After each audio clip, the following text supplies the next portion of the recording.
Ride, got the top deck down, leaning to the right, put your face up loud. I slide, choking on that beat, 2 miles per hour, so everybody ride, got the top deck down, leaning to the right, put your face up loud. I slide, choking on that beat, 2 miles per hour, so everybody you see the European grills on the lips, this tank full of thorough blue, cause I be in the shit. What's happening with it? Yeah, y'all know what it is. You tuned in to another episode of Everything Boxing. There you go, talking that boxing again. What it do with it? Yeah. Y'all know when y'all come in the building, make sure that y'all smash that like button. Let me know you in the building. Yeah. My man Johnny Q in the building. What's happening with it? Big smooth groove boxing straight from that Oak Cliff off in the building. What's happening with it, smooth groove? Yeah, Jay West in the building. Ty Swindle straight out that ATL. Keith Johnson, DP Rocker. My man Kwame East, loyal to the game boxing talk. Elevated Countries. What's happening with it? Ace Sneed. The beautiful Sweet Tea in the building. Jay Miller, Master Khalid, what's happening with it? Yeah. So we definitely gonna cook today. Almost, you know what I'm saying? We right here near the end of the year, and we gonna close it out with a bang too. Yeah. So make sure that you like that you hit the like button, you know. And this way you come over here, you're gonna get the real, raw, uncut, unfiltered. Yeah. In the building boxing, what's good? George Winbush, what's happening with it? I appreciate you. Alex Shield, what it do? YY930 2010. Mike Ryan, what's happening? Yeah. And like I said, when you get in the building, make sure that you just, you smash on that like button for me. Make sure you smash on the like button.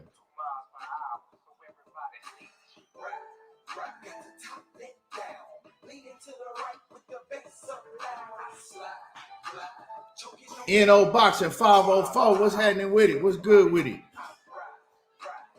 Yeah. And everybody, do me a favor and say a prayer for Coach. Say a prayer for my man, Coach. Please do that for me.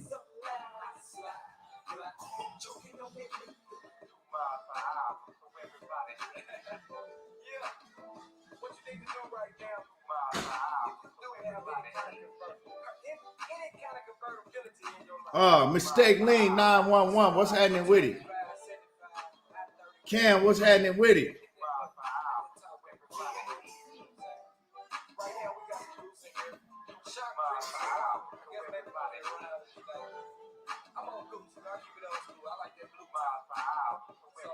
Yeah, so everybody, like I said, and I'm gonna say it again when more people get in here, but make sure that y'all say a prayer for Coach, and I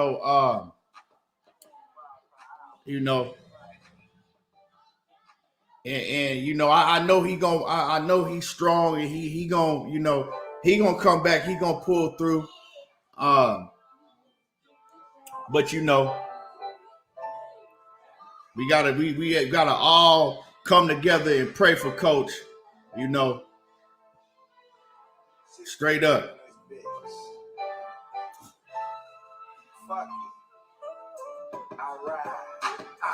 James, what's happening? Skits, so power, what it do? Yeah. Yeah, he suffered a massive heart attack, and so just pray for him to pull through,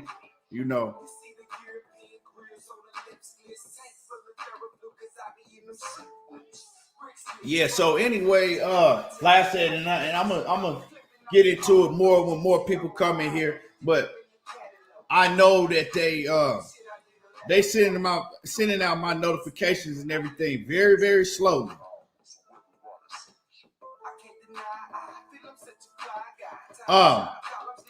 Boxing, man. Boxing 2022. I want to hear from y'all. Was 2022, was it a bang or a bust? Let me know in the chat. You know what I'm saying? Before we even get into everything, was 2022, was it a bang or was it a bust?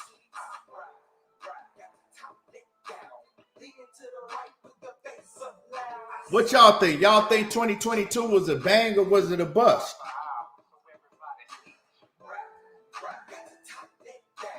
We got bust. We got bust. Johnny Q say bust. Jay West bust.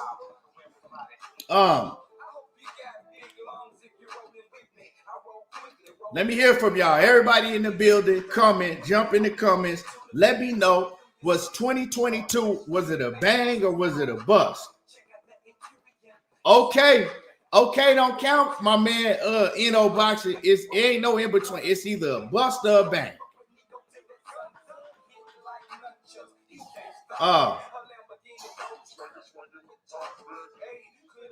And nah, John Kramer, you can't be in the middle like that. You can't. You all in the middle lane. You know what I'm talking about? It's a bang or it's a bust.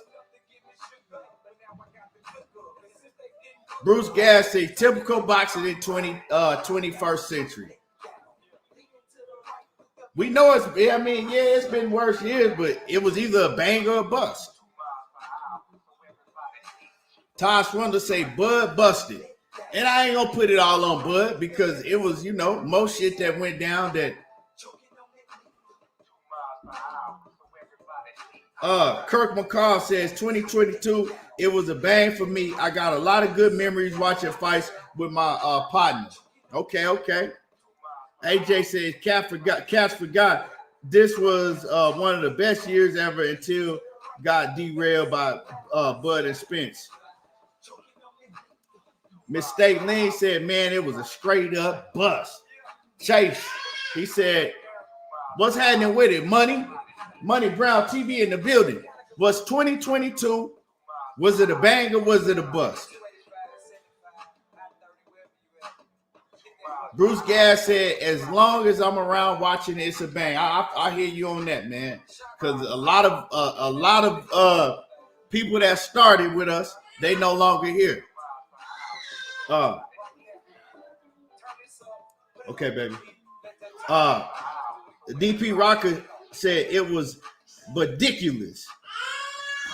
Soldier God, what's happening with it? Money said it was a bang. Okay. Oh, hold on, man. Hold on real quick, y'all.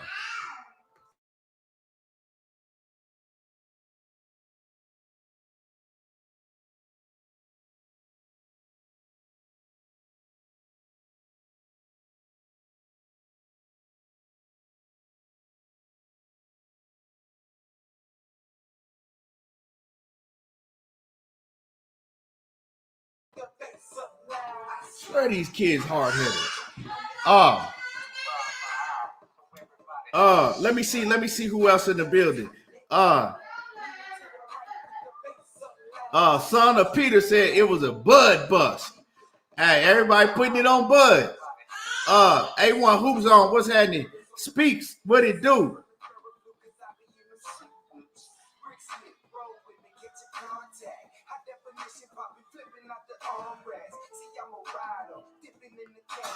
Just got it fitted on some shit I need a ladder for. Come up in your hood stunning when I leave, dude. I can't deny, I feel I'm such a fly guy. You know what I noticed?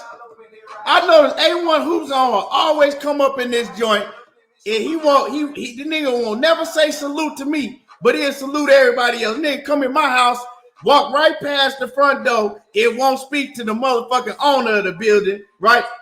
But speak to everybody else. I see you, A1. Kevin Wells, what's happening with it? Jay Miller, he say it was a little bang, more like a spark. Yeah, man. I don't know, dog. We did have some good things that happened in boxing.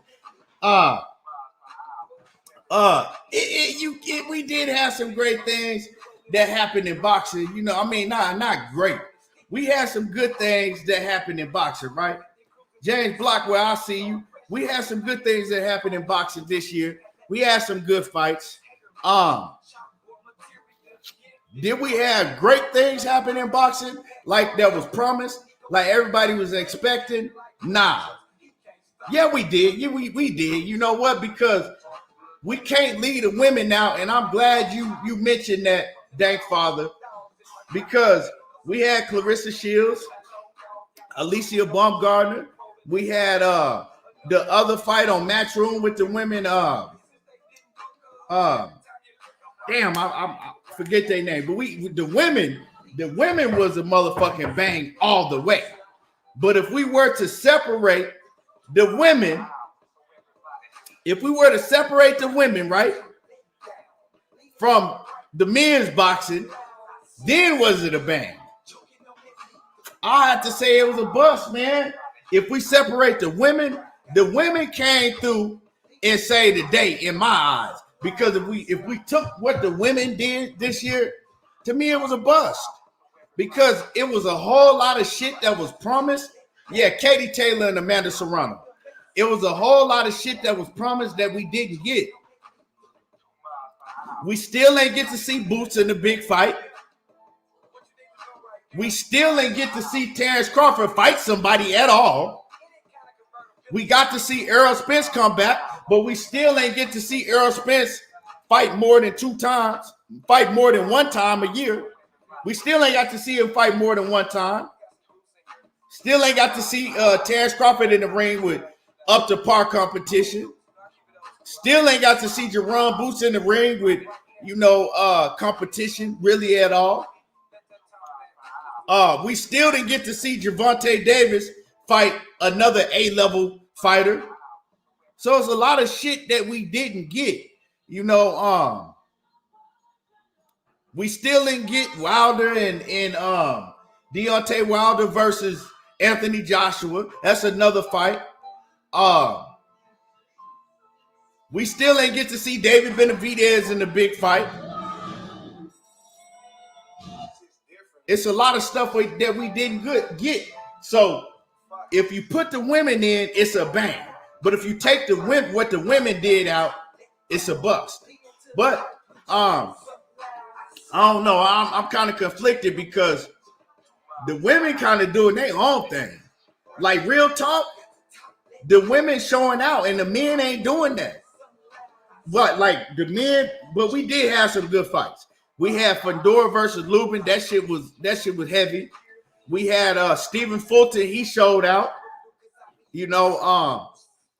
But I think it had to be a bust for what we was promised, what we all expected. We expected 2022 to be the year. Coming off of COVID, no more COVID.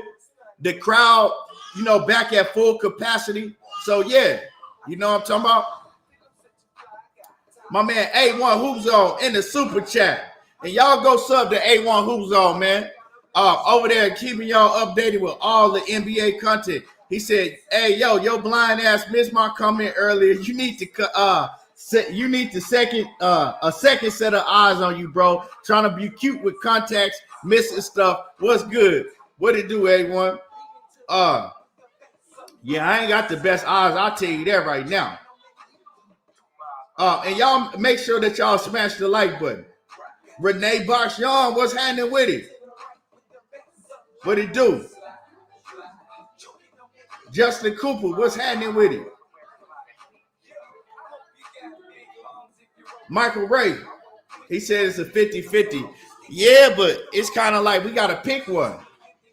I feel you. So if you had to give a percentage, 100%, right? 100% success would be, the highest, 0% the lowest. I'm gonna pick. I guess I'm gonna pick. I give boxing 45%. 45% Yeah, 45%. Nah, I gotta give it a 50. I gotta give it a 50% because it's right there with what we usually get in boxing. We always expect the highest, but we usually get, you know, something less, a lot less than that. So I give it a 50%.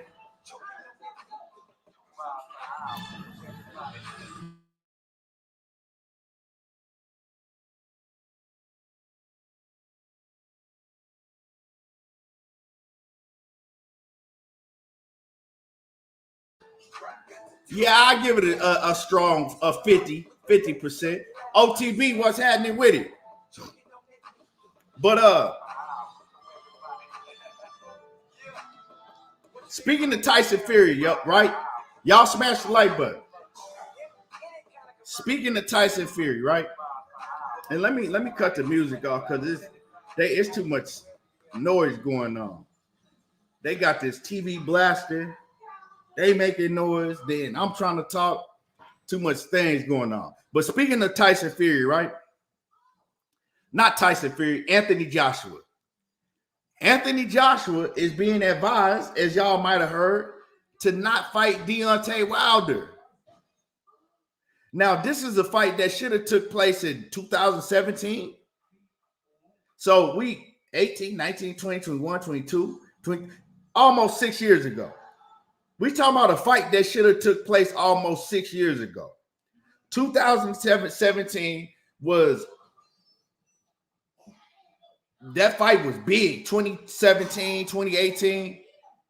Anthony Joshua, Deontay Wilder was supposed to take place way back then. And we all the way in 2023, basically. Well, let's just say 2023. Because there ain't no more fights going on. So we in 2023. And they still advising Anthony Joshua not to take the Deontay Wilder fight. Now I say that to say this, right? Because you got a whole lot of cats like Dundada ass, right? That was trying to pretend like back then that Anthony Joshua and Eddie Hearn didn't duck out of a Wilder fight. Right? They was trying to pretend like that he never ducked out of a Wilder fight. Oh, the money wasn't real and this, and that. All that's some bullshit and y'all knew it. Right? You knew it then and now you see it now. If they still to this day advising him not to fight Wilder, what the hell y'all think that they was doing behind the scenes then? That's why the fight didn't happen. Because way back then, they was definitely telling him not to fight Wilder back then. Now Wilder then took, what? 2 L's, right? 2 stoppage losses. Took a year off of boxing. Came back, got 1 knockout. And they still advising him till this day, whatever you do, don't get in the ring with Wilder. Whatever you do, don't get in the ring with Wilder.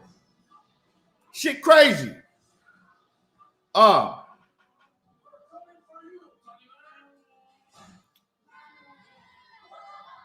shit crazy. Karma Serene, salute to you, queen. Like, come on now. Y'all need to, they need to stop with the bullshit. So, like I said, now the cover's been pulled back and Anthony Joshua been exposed once again. So everybody that was running around back then saying, oh, that ain't true. It's Wilder. Nobody knows Wilder. And Wilder should have did this. And he should have took the DAZN contract and all that bullshit. They was never going to let him in the ring with Anthony Joshua.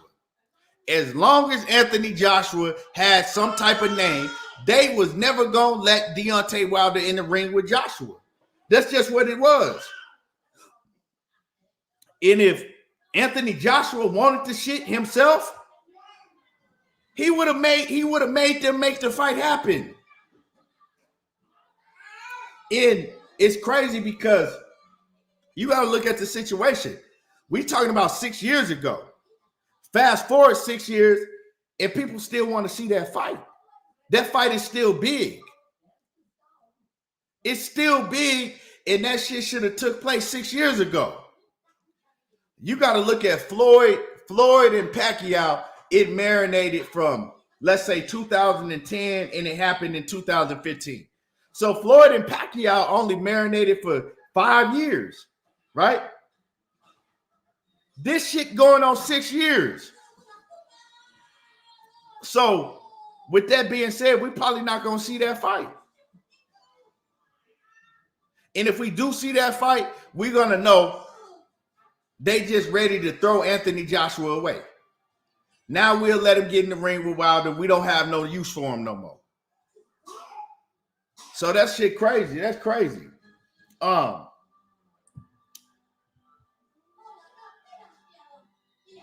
y'all smash the like button. Y'all smash the like button because I'm finna really get to cooking, right?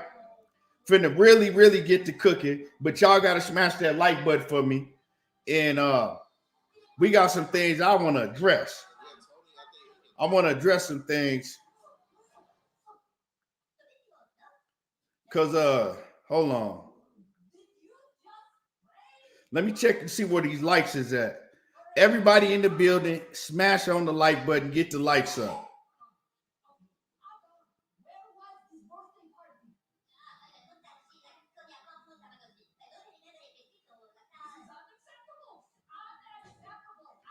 Yeah. Y'all get the likes up. Smash on the like button. Tubi Leak, what's happening with it?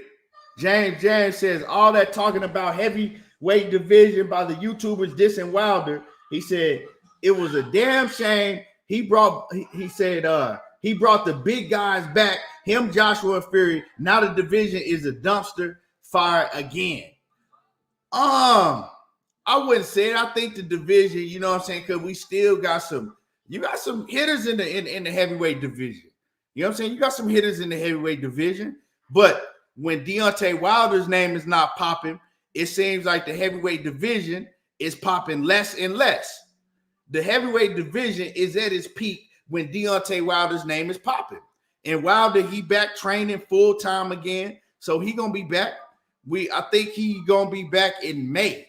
Wilder gonna be back in May. But you got Big Baby Jaron Ennis. You got I like that Chinese dude, the Big Bang. You got Philip Hergovich. You got who else you got? You got Joe Joyce. You got Usyk, Fury. I mean, you still got some hitters in the heavyweight division, right? But it's just that Wilder brings the eyes to the heavyweight division, and that's been proven. King Rude Boy, I appreciate you, man. Appreciate you. So y'all make sure that y'all hit the like button, show some love to the channel, you know? Frank Sanchez, I'm not really too big on Frank Sanchez, dog. Really, I'm not really too big on Frank Sanchez. To me, he's just, I don't know, he's kind of boring. Like, he don't really give his full effort. You know what I'm saying? Like, sometimes he look good, then other times he just look like he just going through the motions and shit. So I ain't really too big on Frank Sanchez, real talk. Jermaine Bean says it comes to a point in every fighter career when he has the decision to make. AJ either gonna get smoked by a vet or a young guy. He's at that point. Shit, he already been smoked. He done been smoked several times. So, I mean, with that being said, dog, it's like, what the fuck y'all holding on to? What y'all waiting for? You know what I'm saying? What is y'all waiting for? He continue to be smoked.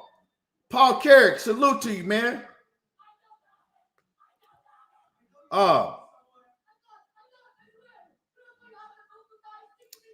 OTB said nothing he do great, but he good at a lot. And I think Anthony Joshua is a talent. You know what I'm talking about? I think he a talent. He just got a chin that ain't that. You talking about what the fuck? What is his name? The Cuban. Frank Sanchez. You talking about Frank Sanchez. Yeah, Frank Sanchez, he's straight, dog. But I think the thing with Frank Sanchez is he hella old. Like they say he like 29, right? Frank Sanchez, I guarantee you that dude, he probably in his 40s.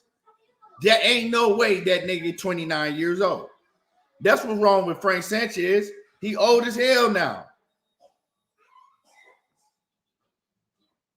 He old. Don't believe that shit. Don't believe that man 29. He ain't 29.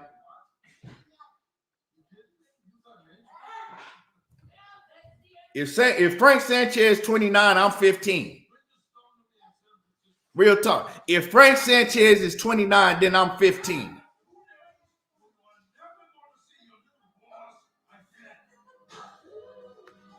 I'm 15 with grown kids. Hey, but yeah, so y'all smash the like button. Y'all smash the like button. Now, let's talk about something, right? And and y'all know me. I don't sugarcoat shit. I don't do no subliminals. But he wasn't the only one. He wasn't the only one, right? Let me put this. I'm gonna hook this speaker up so y'all can hear this too, right? So it's a whole bunch of clowns that was coming out saying that Jermell Charlo faked his injury. Jamel Charlo, right?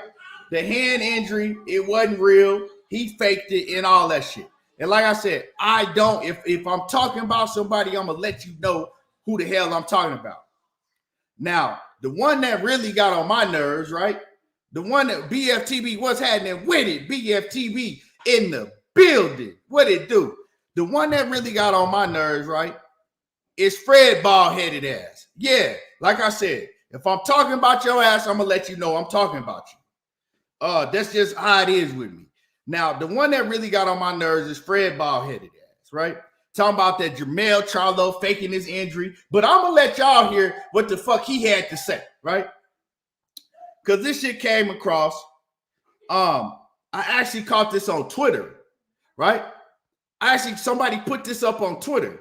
I forgot who it was who put it up on Twitter. So I'm scrolling through Twitter and he like, man, look at this shit. So he posted a clip of Fred bald-headed motherfucking, you know what I'm saying, 1970 sideburn wearing ass. And I just want y'all to hear how ignorant this nigga is, right? It don't get, like, this nigga is the epitome of ignorance. I want y'all to hear this shit. Hey, BFTV, man, don't he though? BF. Something wrong with dude, dog. Something wrong with him. But this the same man that tell you that he's worth tens of millions of dollars. If you worth tens of millions of dollars, why are you on the goddamn internet on YouTube doing dumbass fuck shit like this? Now, I'm going to play it so y'all can hear exactly what I'm talking about. And like I said, I just screen recorded it from Twitter because I didn't see the video that he put up, but I screen recorded it from Twitter so I could play this shit. This nigga know he get on people's nerves with the shit he be talking about. Now, and my man Eduardo, man, I appreciate you in that Cash App, man. I appreciate you, Eduardo. And my man, Aaron Muhammad, salute to you, man. I appreciate you, man. Much love. So I'm going to let y'all listen to this shit that Fred had to say in regards to Jamel Charlo, right? Breaking his hand. Listen to this shit. But this the same nigga that said that you against your own black people and you're not black if you didn't pay for Terence Crawford last pay-per-view. This the same nigga that told you that, right? But got everything bad to say about black folks. Now, this is Fred talking about Jermell Charlo. And it's just a tragedy, man. It's a real tragedy. I don't believe you. I want to go live tonight on this shit. Oh, I want to go live and eat y'all motherfuckers out.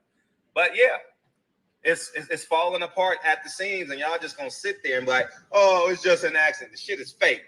I need to see Jamel Charlo's injury report.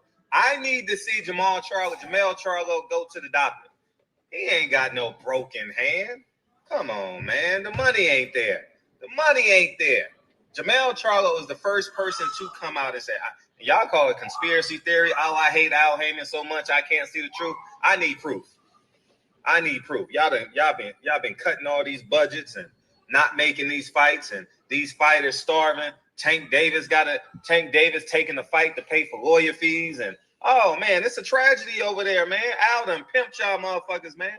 Al done pimped y'all blackness, man, and made a few dollars, man. Now he about to go run off into the sunset and do what he need to do, and y'all gonna be sitting there with your thumb in your mouth, man, with your favorite red blanket.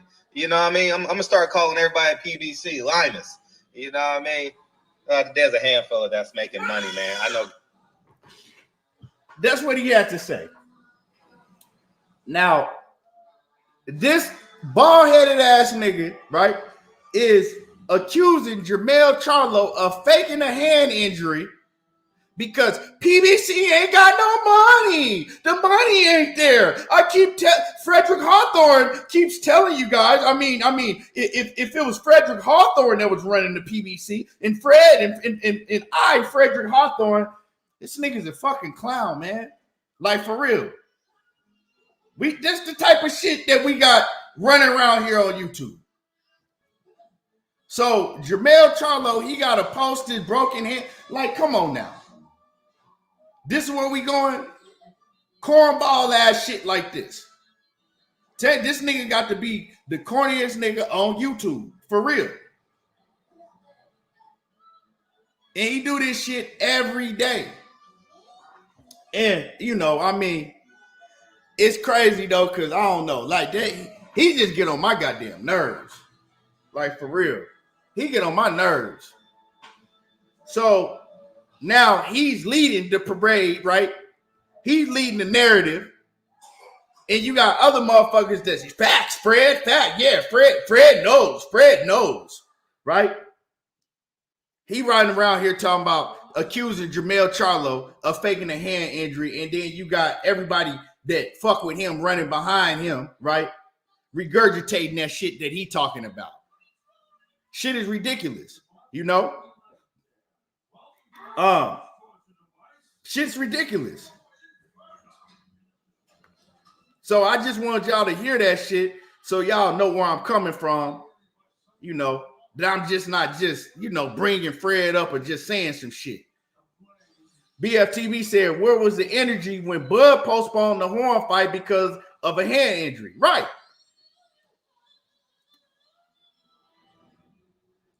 James says, ETB, the YouTube boxing scene is getting weird. Goodfellas, new media, barbershop, blue, etc. But man, like I said, Fred to me, he just like a scorned woman. Like, for real. Ever since he got his credential took,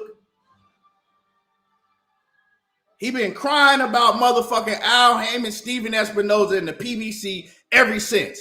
He done made it his life duty to slander them in every way possible.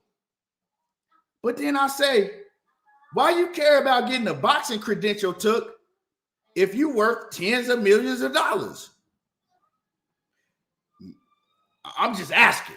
If I was worth tens of millions of dollars, you think I'd give a goddamn about getting a boxing credential took?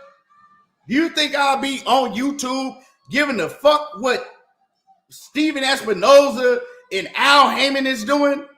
I'm just saying. Why would I give a damn?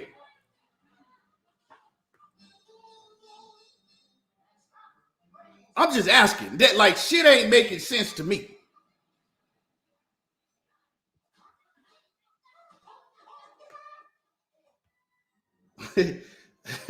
Like, I'm worth tens of millions of dollars, right? Because, I mean, that's all he talk about. He talk about that shit. He gonna tell you that shit every day. KQKC say he ain't worth a motherfucking thing. His wife is the rich one. But, you know, If you worth that much, tens of millions of dollars, why are you worried about what Al Heyman and Steven Espinosa doing every single day? They ain't worried about you. You think Al Heyman is worried about a Fred? You think Al Heyman is worried about me? Do you think Al Heyman is worried about a Ricky Williams or a BFTB? Hell no. But like I said, make that shit make sense to me. Ricky, what's happening with it? Mr. Make the fucking fight is in the building. He says, I've never in my 49 years seen bankruptcy take 10 years. Fred, please pick a new leg to stand on. Shit crazy, bro. Like, it's just sad. That nigga worse than a scorned woman. Real talk.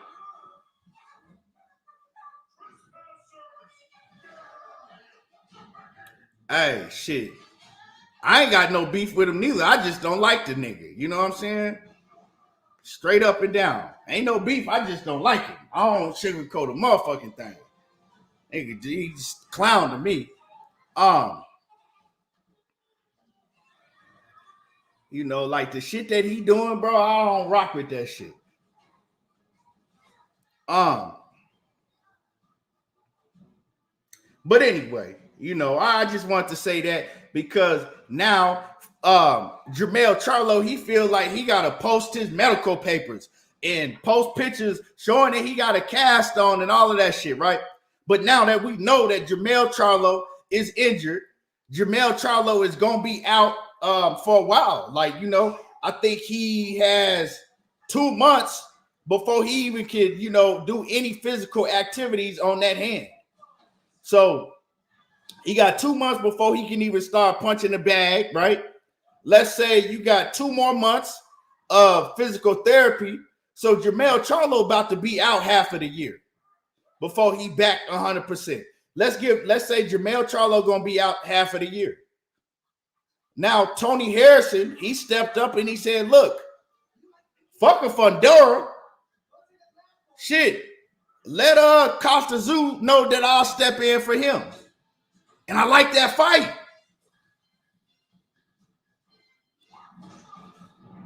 Right, BFTB. How come he didn't ask Bob Arum for T.O.'s hospital records? Right.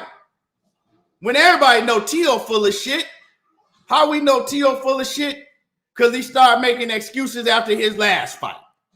Soon as he won the fight, but he's making every excuse in the world after his last fight. And if he hadn't won, he would have told you it was because he had a medical condition that popped up in round 6.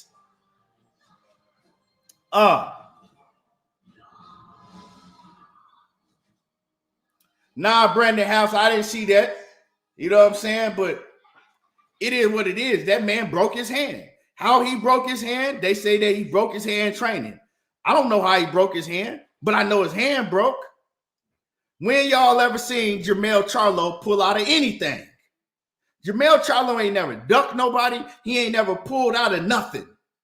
So for another man to come accuse him of some shit like that, it's just some hoe ass shit. Straight up and down. And for people to be accusing him like that. Because like I said, Fred ain't the only one that was saying that shit. Fred ain't the only one that was saying it. But, you know, he know better than that.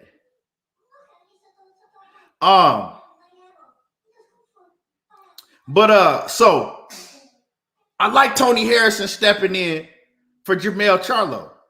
I love that fight. I like that fight.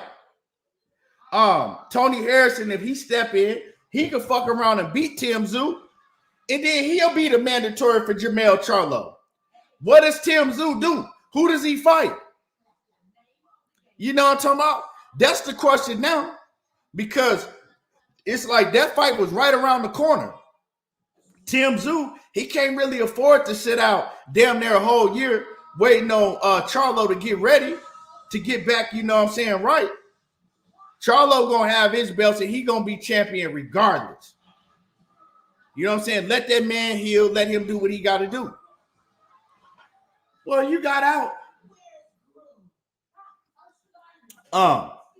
Yeah, he gonna do what he got to do regardless. But the fight that I want to see is Tszyu and Tony Harrison. I love that fight.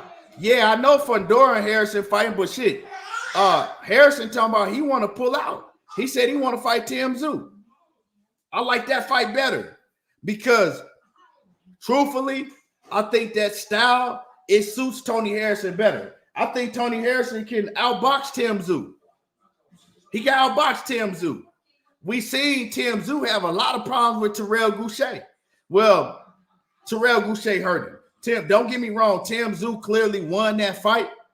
But I think if Tony Harrison is in tip-top condition, he can beat Tszyu.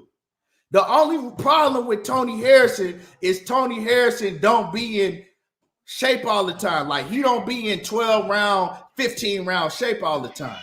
Sometimes Tony Harrison, most of the time when he lose, all of the time when he lose, is because he gas out and he lose focus and he gets stopped. But with Tony Harrison on his A game, if he in shape like that, Tszyu ain't fucking with Harrison. BFTV said, in my opinion, Tim loses to Tony very easily. I think so, dog. Real talk. It's his gas tank that's the only thing. I mean, if you go back and look at all the L's that he got on his record, he was even beating Jamel Charlo the second fight. Look, let's keep it 100. We forget the second fight, right? I'm not even talking about the first fight. Tony Harrison was winning that fight. To me, in my opinion, Harrison was winning that fight. He won the press conference. He won the press conference, by a landslide, and he was winning the fight. Now, was it a close fight? Yeah, but Tony Harrison was outboxing Charlo. And he lost focus, and you can't do that against Charlo because Charlo will get your ass up out of there. Let me see. Tony Harrison. Look, okay, let's look at everybody he lost to. We talked about the Charlo fight, winning that fight. Jarrett Hurd, right? He got stopped by Jarrett Hurd back in 2017. He was beating Jarrett Hurd. Same shit happened. He was beating Jarrett Hurd. He got gassed out, and then Jarrett Hurd ended up stopping him. Willie Nelson, I watched that fight. That was like 2014, 2015 when he fought Willie Nelson. I remember because that was when PBC first had started. I remember that fight. I can't remember what happened in that fight. I do remember that that Willie Nelson did stop Tony Harrison, but I don't remember like how that fight was playing out. So I ain't gonna lie to y'all. But every other fight that you seen Tony Harrison lose, he was winning. Asante says, in my opinion, I didn't have Harrison winning the first winning the first or second fight. I had him definitely winning the second fight. But I had thought that Charlo did enough to edge out the second fight, but then I went back and watched it the first fight, right? Initially, I thought that Charlo did enough to edge out the first fight. I went back and watched the fight, and I said, damn, the judges got it right. I had it a draw. I went back and watched it, I think, 3 times, and I had it a draw. I scored it a draw each time. BFTV says, I thought Charlo He said, I thought Charlo won the first fight, but was winning hardly in the second fight before he got caught. He said, I thought Charlo was won the first fight, but was winning handedly in the second fight before he got caught. Who you thought was winning handedly in the second fight? My man Ricky says Tony was putting in some good ass work in the second fight. Yeah, man, that second fight, that was a hell of a fight. That was a hell of a fight. BFTV said the second fight, I thought Tony was winning handedly. Yeah, I agree with you, BF. And I thought, like I said, initially when I saw the first fight, I was pissed. One, because I lost my money because I put my money on Jermell Charlo. And then 2, because I really thought he got robbed. But when I went back and watched it, I scored it a draw. That was one of the fights that was really a draw to me. And y'all smash the like button for me. You know what I'm saying? Do me a favor, smash on the like button.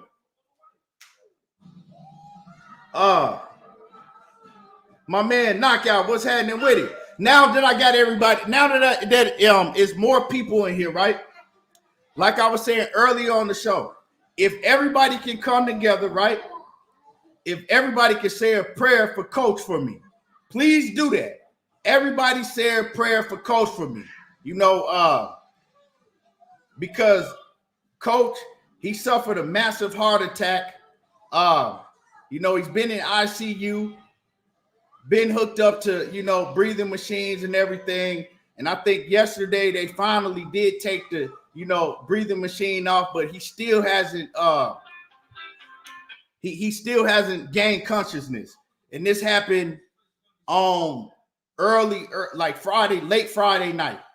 Well, like early Saturday morning. So if y'all could please, you know what I'm talking about, if y'all could please say a prayer for Coach for me. You know, I believe in prayer. I believe in prayer strongly. So if y'all could please do that for me. And I know that Coach is strong and he gonna pull through. He will pull through. You know, but Coach and the Queen, they need us right now. You know, and I'll keep y'all, you know, updated on what's going on. You know, I keep y'all because Lania, his wife, the Queen, she's keeping me updated. So I keep y'all updated on what's going on. But just, you know, everybody, you know, put up your prayers for him. Yeah. But like I said, he's strong and he gonna pull through. He gonna pull through. And it's crazy because I was in the movie theaters, right? In the movie theaters Friday night, we went to go watch the new Avatar, right? And Coach was calling me. And, you know, I just sent him a text in the movies, call you back. And he texted me, and I'm going to show y'all what he texted me. I'm going to show y'all what he texted me when I told him I'm in the movies, I'll call you back. And this is what he texted me, y'all. Let me show y'all. Hold on. Hey, take him over there. I'm doing the show. Take him over there. What's up, man? Hold on. Let me see. Here we go.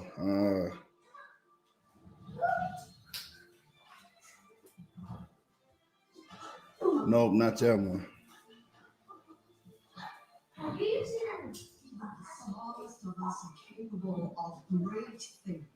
Here we go.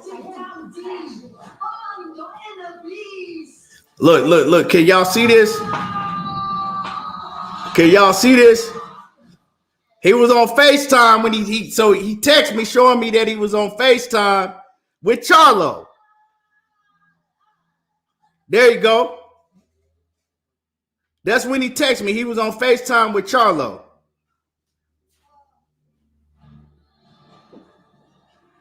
Y'all can see. Let me see. Hold on. Yeah. So a little bit after that is when it happened. So, you know, like I said, prayers out. Prayers out.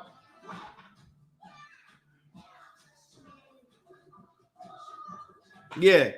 So yeah, he was FaceTiming with Charlo that same night. You know, I didn't even get to talk to him about it. I didn't get to talk to him about what Charlo said to him or what happened, you know, because like I said, it happened right after that. But more importantly, you know, is that I got faith that he's strong and he gonna pull through and he gonna be back. He gonna be back, you know. But yeah, it's crazy. I didn't get to call him back because by the time Avatar, that movie was 3 hours long. Hell of a movie too. If y'all ain't went to go see the new Avatar, go watch it. But make sure y'all watch it in 3D. Hell of a movie. I didn't get to call him back because the movie, shit, it lasted for 3 hours. So I didn't get out of the movie theater until after 1. So I said, you know what? I'm gonna call Coach in the morning when I get up.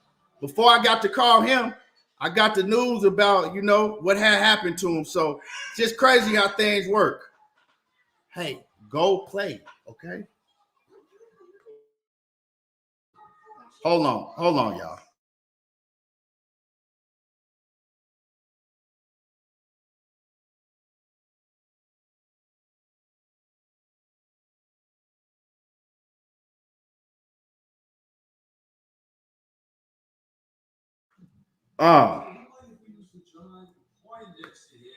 So yeah, it's crazy how things work. My man Jermaine Bean in that super chat, he says Houston has the biggest and best medical center in the world. Coaches in good hands. Yeah, he will be. He will be. Like I said, I know he's strong. He's gonna pull through. And he still got Benavidez over everybody.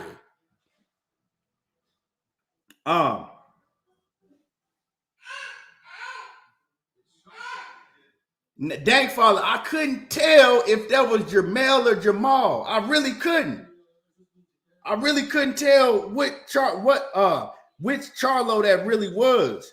And I was looking too, because it was on the FaceTime, little box. So I couldn't really tell. I'm thinking it might have been Maul. I don't know.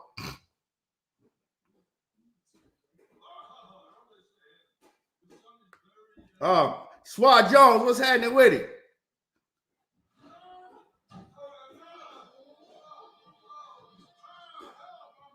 Swad Jones said that's Maul. Yeah, that's what I was thinking. I was thinking it was Maul. Upper echelon, what it do? Yeah, BF. I was thinking it was Maul too. I was thinking it was Maul.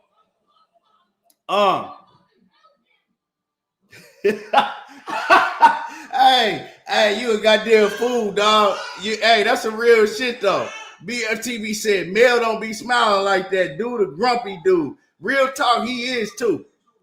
Hey, you know what I'm saying? Mel gonna have a frown on his face all the time. But it's crazy because, yeah, I didn't hung out with Jermell and Jamal, right? And I'm gonna let you know, Mel is the firecracker.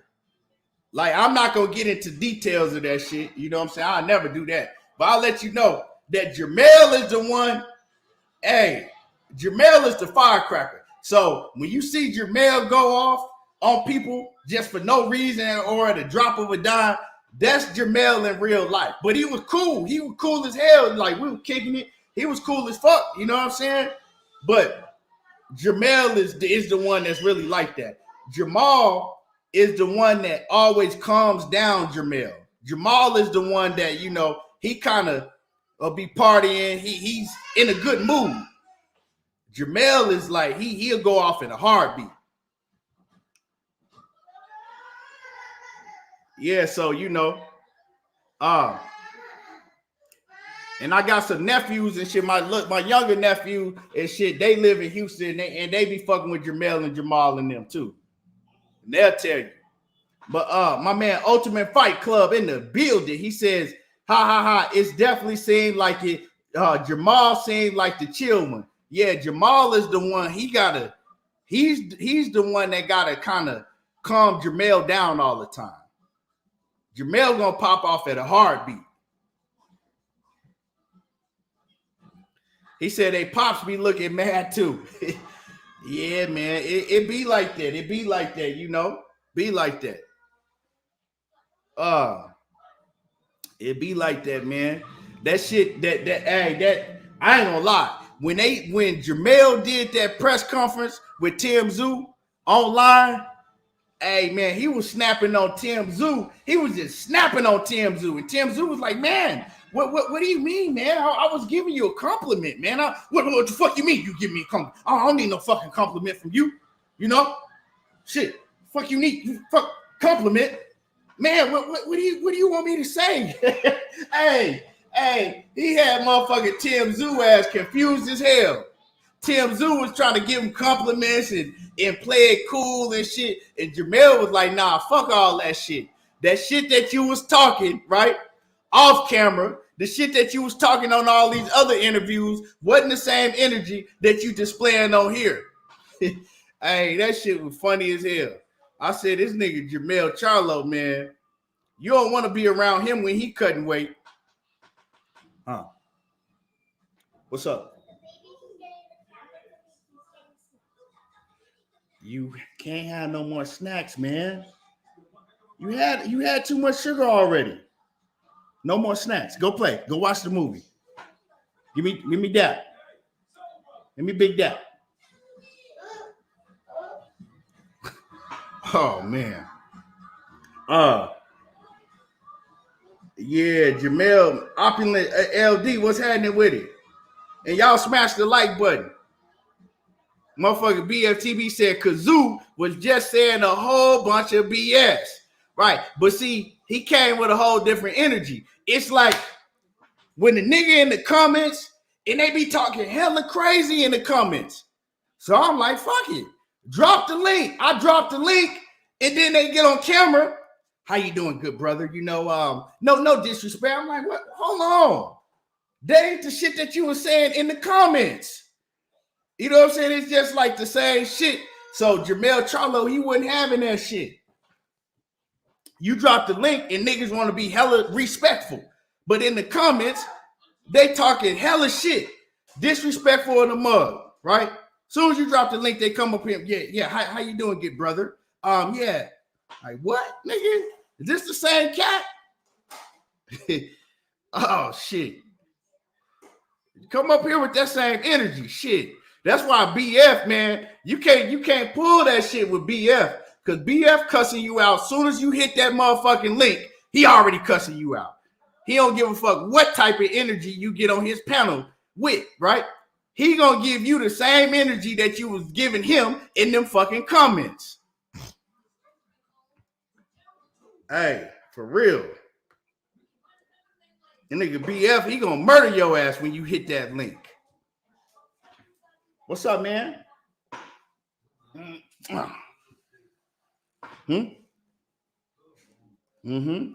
Yep.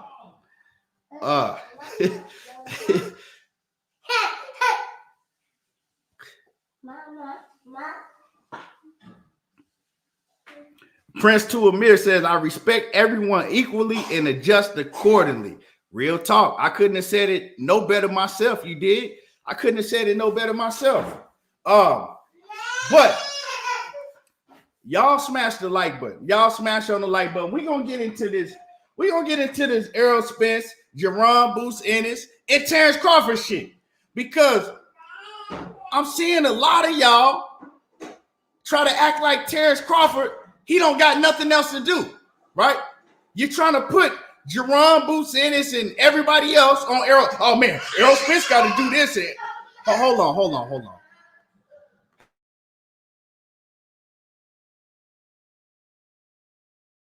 Y'all give me 1 second. Because we finna really cook on this shit that's been going down. But y'all give me 1 second. Let me get some things straight with the kids. Hold on.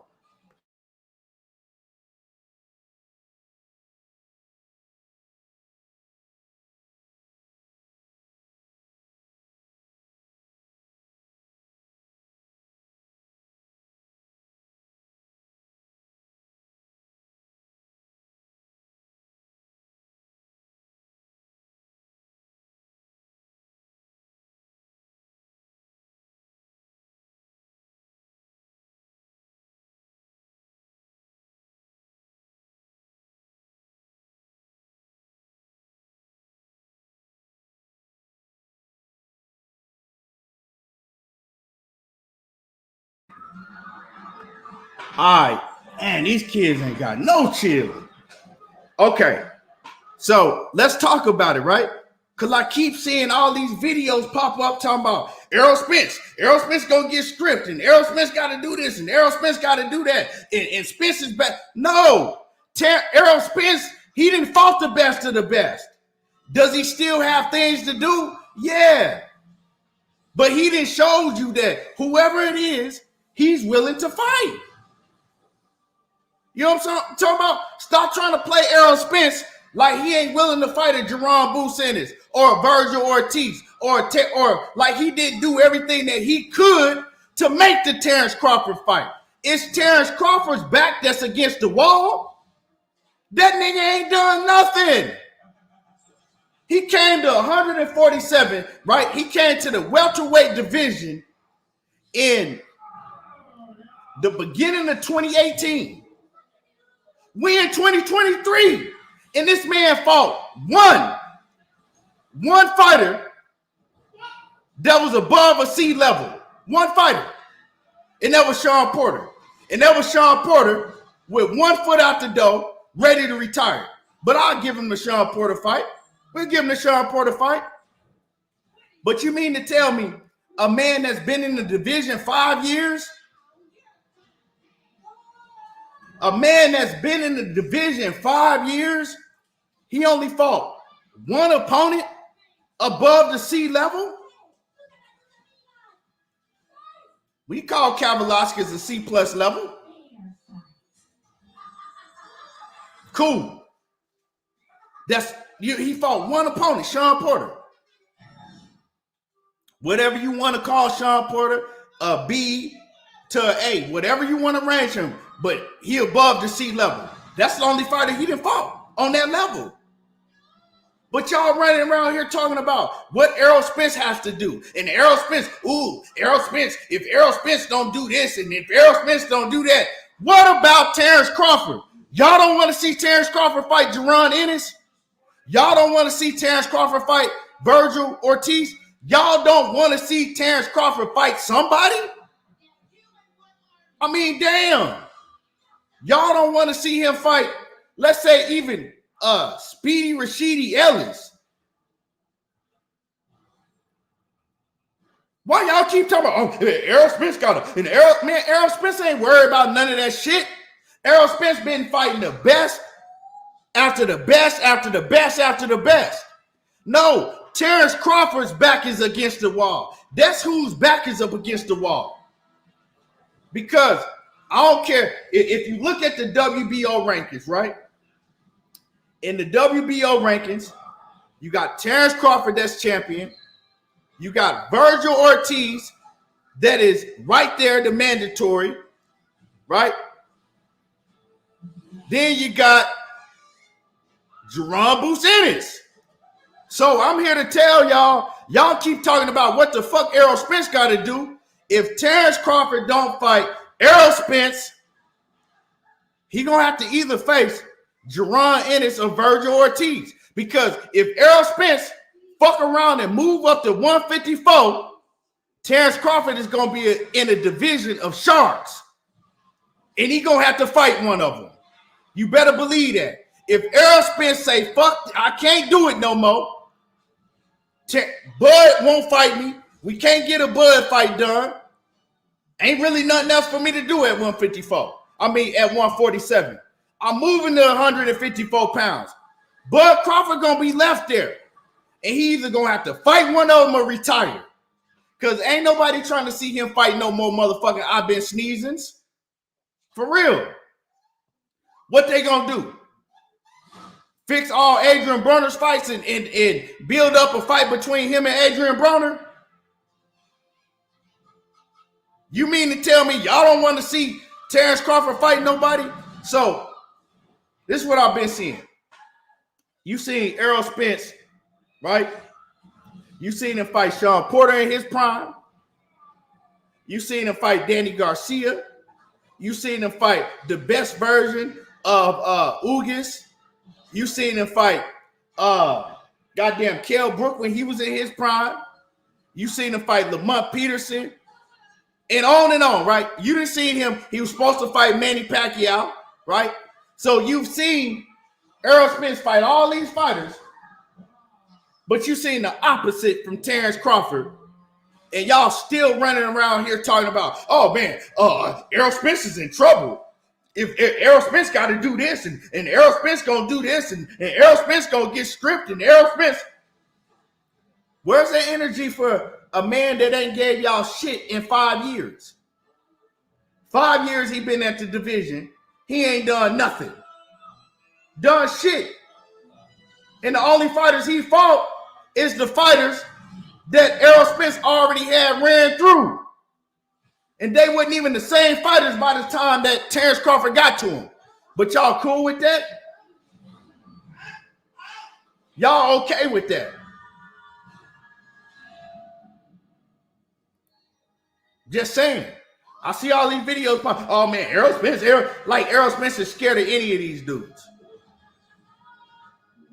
Why y'all ain't making videos talking about Jaron Ennis and Terence Crawford? Virgil Ortiz, because he gonna have to fight one of them. If Errol Spence say, you know what, I'm sick of this nigga using my name, he's not going to fight me, I'm gonna just move up to 154 and go ahead and continue to build my legacy at 154. Terence Crawford's back is up against the wall. You better believe that shit. His back is up against the wall. And he either gonna get exposed for being a fraud by one of these young cats. He gonna retire and get exposed because he don't want to fight none of them. Or he gonna step up to the plate, fight one of them and beat him. Which one is it gonna be? Which one is it gonna be? Because history shows you that it ain't gonna be that he gonna step up and fight one of them. That's what the history's showing you.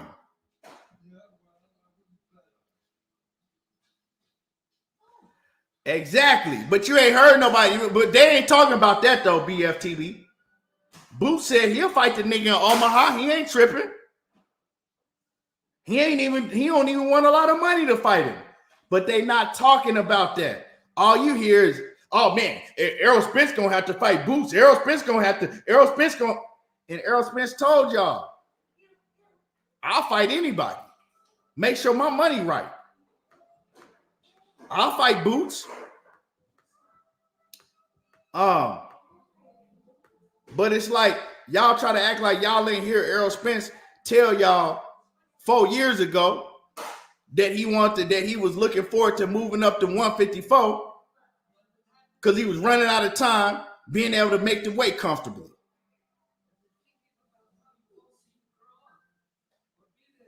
It's like y'all Terence Crawford, the BPC, the Bud Protection Committee, that's exactly what y'all doing. Protecting Bud Crawford from a goddamn ass whooping. Y'all don't want to see that man fight nobody unless it's a D-level fighter. Then he go and knock out a D-level fighter or a C-minus level fighter, and y'all jumping up and down and shit. You know what I'm saying? Jumping up and down like he just done the best thing in the world. Man, did you see Bud hit him with the uppercut with the offhand? Man, he hit him with the uppercut with the... I thought he was a switch hitter. I thought that's what switch hitters do. I thought switch hitters had power in both hands. I'm just saying. So is he a switch hitter or is he not a switch hitter?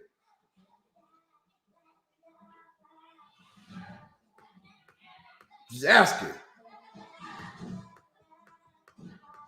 Right, BF. He know Bud didn't want no smoke. Bud did what he did, right? He took a very easy opponent. It's like Hulk Hogan fighting the goddamn Brooklyn Brawler or the Red Rooster back in the day. Remember back in the day, the WWF, and they would have leading up to the WrestleMania, if Hulk Hogan or somebody like that fought, they just put him in the ring with just the Rudy Poot that they knew they was going to run through, in 2 minutes. That's what Terence Crawford pretty much been doing his whole career, right? That's what he did his last fight. But everybody's talking about he proved that he pound for pound number one. Did he? Because, okay, so he's supposed to be a switch hitter, but he knocked out I've been sneezing, right? He knocked him out with his right hand, right? And everybody ran, or his left hand, whatever hand he knocked him out with, right? Whatever uppercut he threw, but he's supposed to be amazing and pound for pound number one because he did it to a goddamn, I ain't gonna call him a cab driver. I'm gonna call him a C- level opponent. That shit crazy to me. So yeah, his back is up against the wall because in 2023, the time has run out. You either gonna retire or you gonna fight one of these dudes, and you can no longer continue to build your name right off of Errol Spence's accomplishments. You can't do that no more. You can't do that no more. Shit. BFTB says called out. He said called out Bud. I meant, bro, this is crazy. It's crazy, man. He said my man said that nobody called out Bud and meant it, bro. Fat ass Bo Mac. Oh man, ain't nobody never called out Bud's name. Ain't nobody, man. He was sitting, but we know what Bo Mac do. Lie all the time. He lie and eat up everything. He eat up all the food and lie all the time. That's what he do. Talking about ain't nobody never called out Bud's name. When Errol Spence made a whole line of t-shirts calling that man out. Motherfucking Spence made a whole line of t-shirts calling that man out. YSM Media, right? YSM Media then did a million interviews with the whole Ennis family calling Bud out. Did a million interviews with the whole Ennis family. I'm talking about the daddy didn't call Bud out. The brother didn't call Bud out. The nephew didn't call Bud out. Jaron Ennis didn't call Bud out. Be quiet, man. Go play. Everybody didn't call Bud out. But he got a nerve enough to sit up in front of the camera and say that nobody has ever called out Terence Crawford. Oh, they all scared of Bud. You ain't never heard nobody call out Bud. Bruh, you gonna sit here and tell a blatant ass lie like that? And then the bad thing about it, you got his diehard fans talking about, oh, that's a fact. Everybody's scared of Bud. Nobody's never called out Bud. You got weirdos like Dundada that'll sit up there and tell you nobody's called out Bud. Everybody's afraid of Bud. You got weirdos like Dundada that'll sit there and tell you, right, nobody's never called out Bud. They're all afraid of Bud. Bud gonna have to fight somebody. For real. Real talk.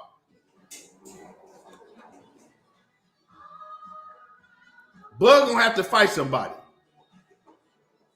Motherfucking regular Bud. Motherfuckers don't even smoke that shit no more. Regular Bud gonna have to fight somebody. Hold on, y'all. Hold on. I gotta read this text. Hold on. This is from Coach's wife. Y'all give me a second.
All right.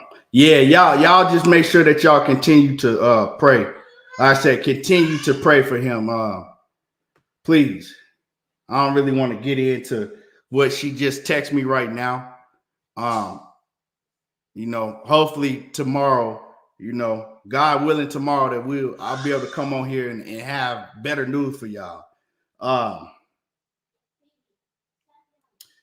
KQ, what's happening with it? What's good with it, OG? Wow.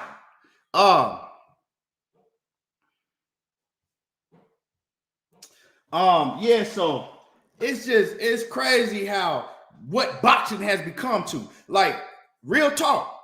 If roles were reversed, right? And Errol Spence had the resume of Terence Crawford at 100. I'm not even going to talk about what he did at 135 and 140, right? Because that shit was far from special at those weight classes. But he fought who he fought. You know what I'm saying? He fought who was put in front of him. But at 147, if the roles were reversed and Errol Spence had the same resume that Terence Crawford has at 147, I'll be getting on his motherfucking helmet too. But this is okay with y'all. Y'all focused on who Errol Spence is going to fight, talking about who Errol Spence needs to fight, and oh man, Errol Spence this and man, Jaron Ennis is gonna get him, or such and such is gonna get him. That's what the fuck y'all worried about? All of the killers that y'all seen this man fight, and y'all worried about him, but you ain't worried about Terence Crawford getting in there. Y'all don't want to. I'm just asking. Y'all really don't want to see Terence Crawford fight another A-level opponent for the first time in his whole career? Bud been a professional, what, since 2008? 2008, this man 35 years old. Been in the game probably 15 years, and he still don't have one A-level fighter on his resume. And when I say A-level fighter, I mean at that point in time when he fought them, were they at an A level at that point in time? No. Ain't nobody, I mean Gamboa, but you mean to tell me Bud 5'9", Gamboa 5'4"? So if you want to put Gamboa there, right, there was one fighter that was at an A level in his prime, but I don't even know if Gamboa was ever an A level fighter. Because if you look at Gamboa's resume, who did he beat? Juan Lopez that everybody knocked out? Who did he beat? Let's keep it 100. Gamboa was a cool fighter, but he got his motherfucking name from what he did in the amateurs, really. And then he came in the game hot with 50 Cent, and he had a name behind it, right? But who he ever beat? If we really want to keep it 100, besides Juan Lopez, and everybody's got to knocking him out, Orlando Salido, you can say Orlando Salido, but Salido got beat by 15 other motherfuckers. Salido got beat by 15 other fighters. So I'm just asking, if we really dig into this shit, was Gamboa ever an A+ level fighter, an A level fighter? Not if you go by who he beat. Not if you go by who he beat. I'm just saying. So Bud shit is real weak, dog. Bud resume from the time he's from 135 to 140 to 140, all that shit is weak. So, hold on. I'm gonna tell y'all like this, right? Excuse me. Let's keep it 100, right? Because at times I've been critical of Gervonta Davis, right? Because I keep the same energy with all these fighters. At times I've been critical of Gervonta Davis. Thank Father, appreciate you. I've been critical of Gervonta Davis because at times I tell you, like, man, the motherfuckers he fighting, they ain't it for me. If you're supposed to be that guy that everybody's saying you is, well, I need you to get in the ring and fight the other guy. Now I like how Tank is moving because he's showing that that's the direction that he's moving in, right? He's moving in the direction of fighting the best. You dig? So, with that being said, you say that Bud is pound for pound number one. Well, I tell you, if Bud pound for pound number one with the resume he got, and you say because he knocked out everybody at 147 pounds. Well, Tank Davis, he done knocked out pretty much everybody he got in the ring except for maybe 2 fighters. So if Bud is pound for pound number one, Tank is pound for pound number one. Tell me he ain't. If Bud is pound for pound number one, how can you say that Tank ain't pound for pound number one? Moved to different weight classes, knocked out everybody he been in the ring with, right? Ain't now one of them ever fought competition on the A level. Now one of them have. Let me repeat that. Now one of them ever fought competition at the highest level. But they knocking out everybody. So how the fuck are you telling me that Gervonta Davis ain't even top 5 pound for pound, but Terence Crawford is number 1 pound for pound? Make that shit make sense. Well, it's because Terence Crawford got undisputed. So you mean to tell me that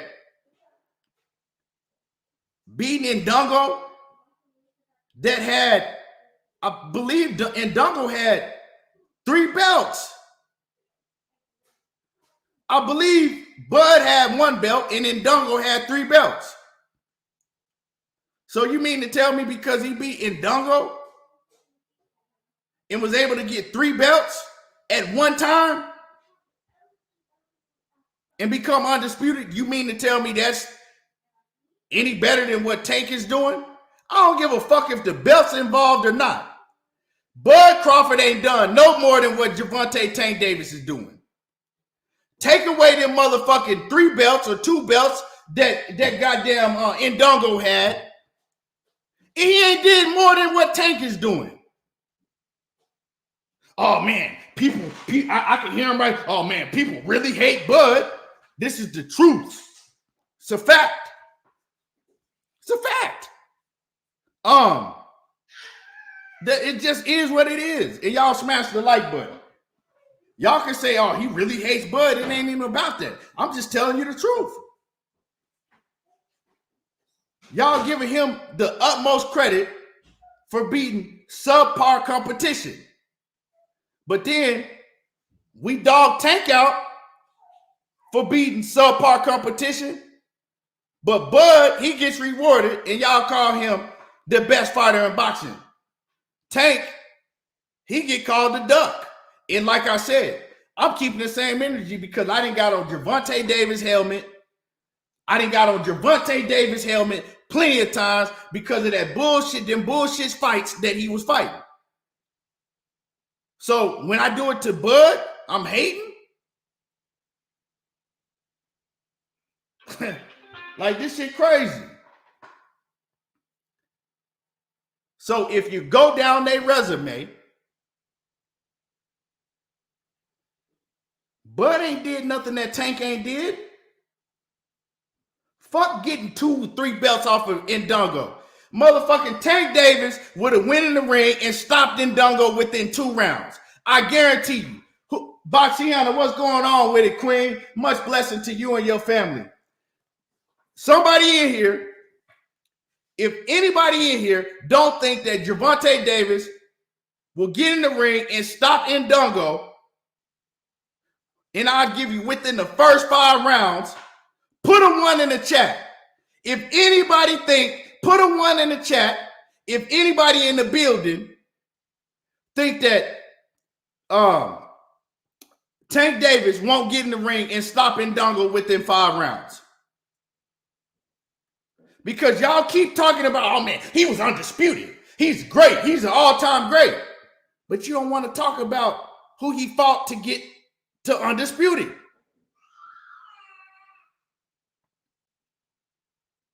Put a 1 in here. I don't see no 1s. So, Big Ray, you telling me that you think that you really, I hope that you mistyped. So, are you telling me that you think that Julius Indongo could last more than 5 rounds with Gervonta Davis? That's what you're telling me.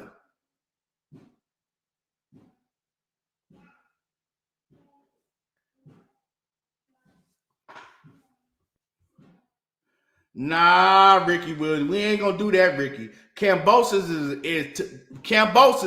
is a much better fighter than Julius Indongo.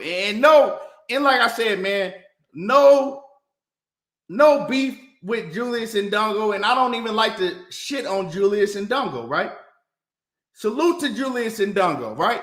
I don't have nothing against Julius Indongo, but let's just keep it 100. Gervonta Davis will walk through Julius Indongo faster than what Terence Crawford did. But Terence Crawford gets to be named number 1 pound for pound because he can say that he was undisputed at 140 pounds. Don't matter who he fought to y'all. Shit crazy. BFTV said Indongo would last longer in the ring walk. Real talk. You know what I'm talking about? But so why are we crowning not like Jaron Ennis, right? Fuck it. Jaron Ennis is number 1 pound for pound. Well, he ain't fought nobody. Well, he fought just about the same level of competition that Bud did.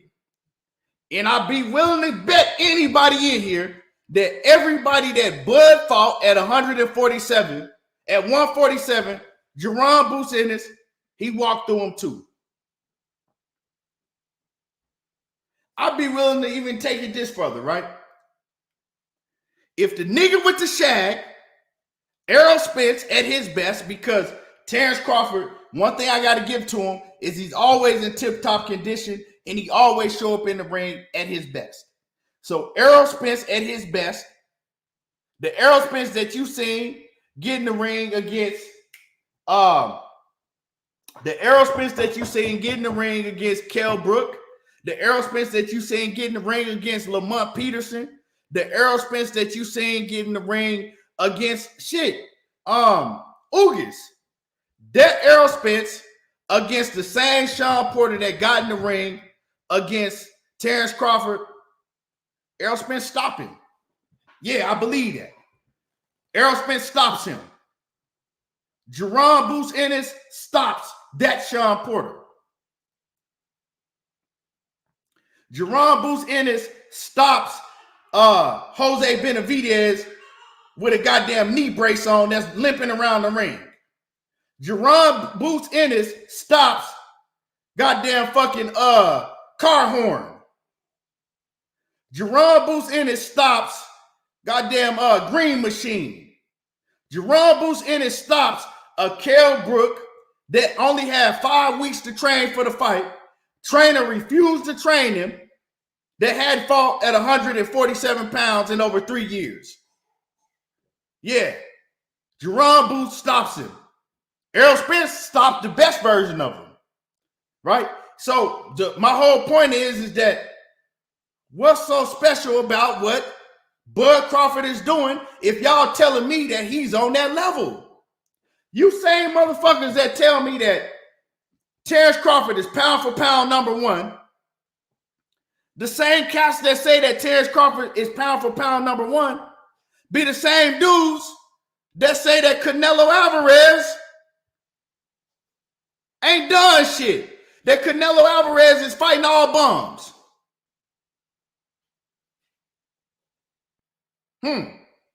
That shit crazy.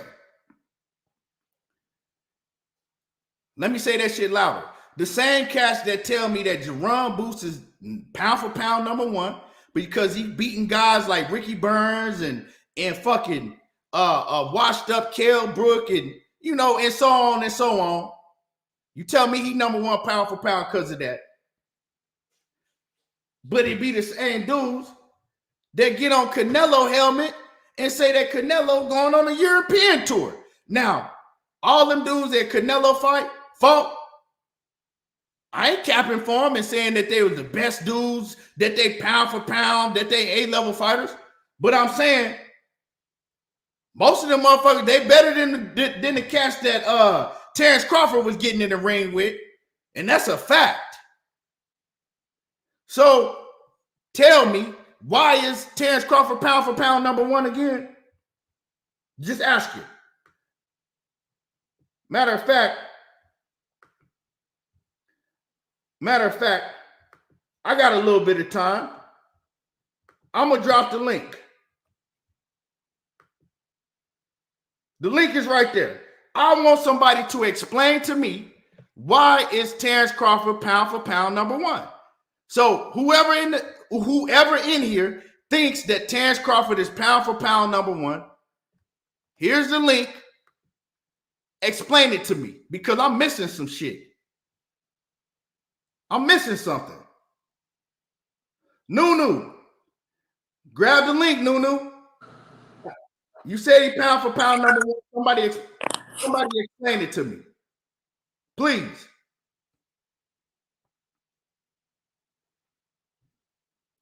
If he's pound for pound number one, and you really feel that, well, then explain to me why Tank Davis ain't pound for pound number one.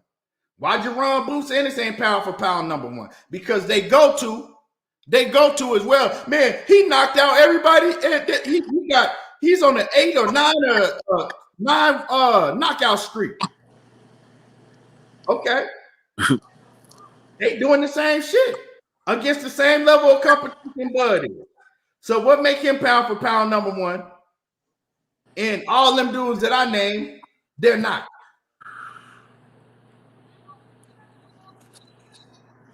Just asking.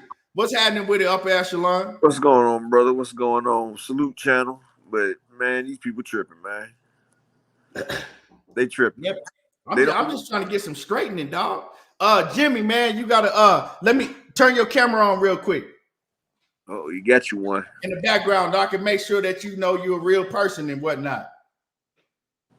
Turn your camera. If you want me to let you up, you got to turn your camera on real quick and then you can, beam back out. You can turn it back off. But I'm just trying to get some straightening because, all of these smoking mirrors, dog, in 2023, that shit is over with.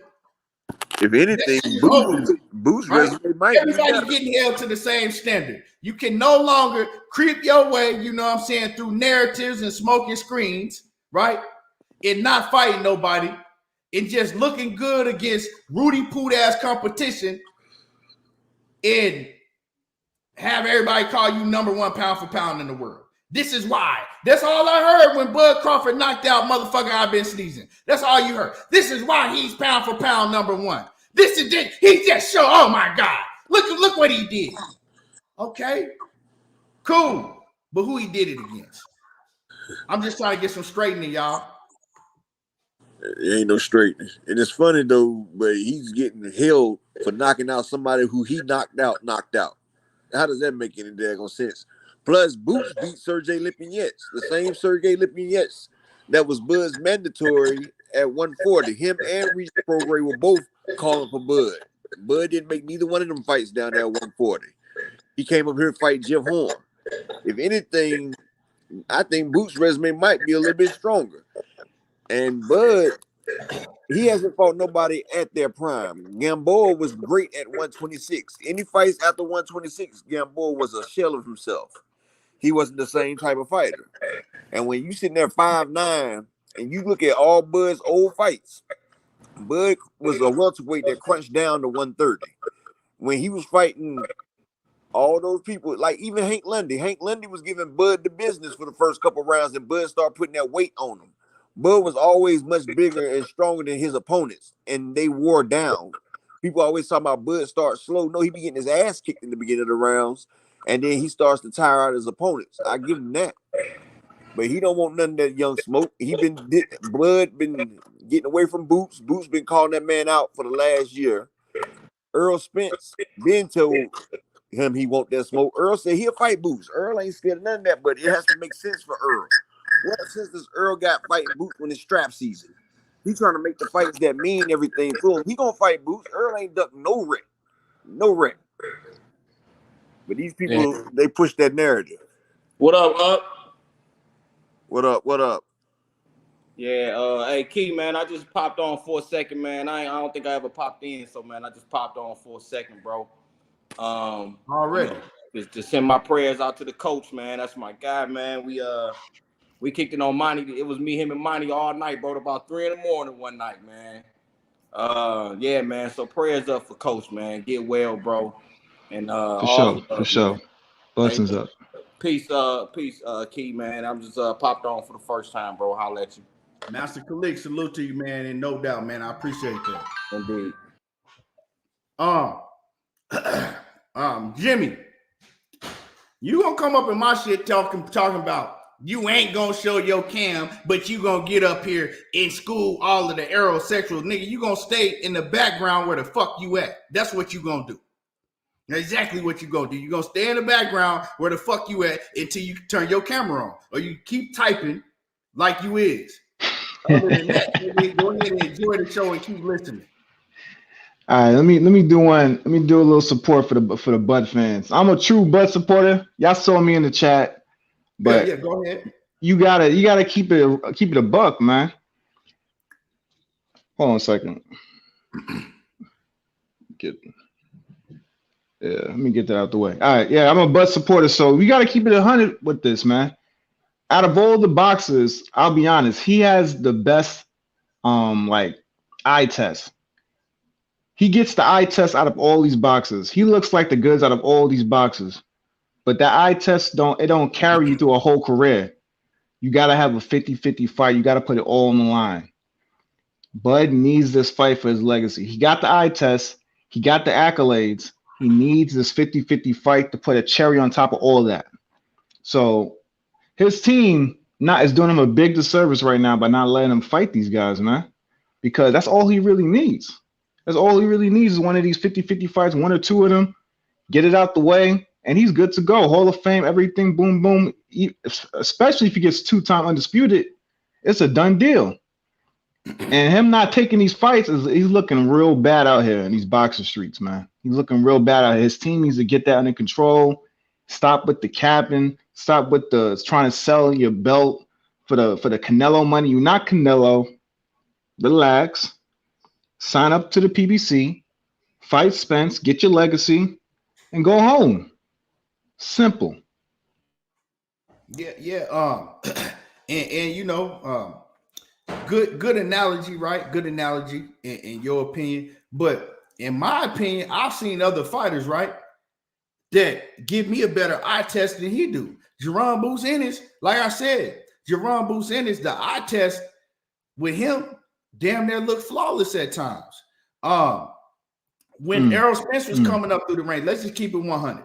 When Errol Spence was coming up through the ranks, and you know, before he got to the Kell Brooks and you know them guys, before he got to the A-level competition, his eye test was amazing. You dig what I'm saying? He looked like he was going to run through everybody. But then he got to the A-level competition, and the eye test was still amazing, but the fights were getting closer. You dig what I'm saying? And then you start seeing flaws. That's the thing with Terence Crawford. You cannot go through your whole career fighting these motherfucking Rudy Poots and shit and thinking because you talking about the eye test in the Sean Porter fight. This is my opinion. Sean Porter was winning that fight all the way up into the 8th round, to me. Then Terence Crawford, he did turn it on and he went to another level on Sean Porter, right? But it took him a long time and he was having a lot of trouble with Porter. Now, let's ask yourself, if that had been the same Sean Porter that had fought Errol Spence, or the same Sean Porter that had fought Danny Garcia, I mean, not Danny Garcia, the same Sean Porter that had fought Keith Thurman, right? Because Sean Porter's father, Sean Porter himself, said that those were the best shape in his life that he was ever in. The two best versions of himself. His dad said that was the two best versions of his son, right? He trained like fucking dogs for both of them fighters. That wasn't the same Sean Porter. And I hate to say that because it seems like we taking, credit away from Crawford. But that's just like saying it was the same Lamont Peterson that got in the ring and got beat up on by, what was it, Ivan Redcatch? Yeah. Was it Redcatch? I think it was Lipinets. That's like saying it was the same Lamont Peterson that got in the ring and got beat up by Lipinets that got in the ring with a Danny Garcia or Amir Khan. Wasn't the same fighter, dog. So that shit matters. So ask yourself, if Sean Porter had been the same Sean Porter, I'll be honest, man. I don't. That same scenario playing out, dog. I'm just saying. I'll be honest, man. I don't know if that's a good scenario because Sean Porter might have got up for that fight, but EJ wasn't up for that fight. EJ said it himself. He wasn't his best self in that fight. So I don't know how good that Porter was. If we got a full EJ committed to boxing, do we get that great fight that we got that night? I don't know. I mean, do we get something that's closer to what we saw with Bud versus Porter? So these kind of things, when you do the triangle theory, you really can't tell who's what and what's what. Because me personally, it don't matter what kind of Porter you put in the ring of Bud, he makes the same mistakes when he gets late in the fight. He starts wingmilling, putting his moving in with his head, and he was going to run into them counters regardless. It don't matter if he's young, old. It's styles make fights. But we never seen Sean Porter with his tongue hanging out. Look at Sean Porter. That motherfucker has spit coming from his mouth and shit. Sean Porter is known for being in tip-top condition. And you got to listen to what his own pops said. His own pops was like, I knew he going to lose the fight. I knew I was going to have to throw the towel in because he wasn't doing what I was telling him to do. He wasn't training like he usually do. Sean Porter had fought one fight since Errol Spence against Formella. A tune-up, and he ain't even look spectacular in that fight. Sean Porter pops knew he was going to lose both fights, respectfully. Finally fought Bud. He took another year and a half off, finally fought Bud, and it wasn't the same fighter, dog. That wasn't the same Sean Porter that beat Keith Thurman in his prime. I mean, that lost to Keith Thurman in his prime. That wasn't the same Sean Porter that lost to Errol Spence.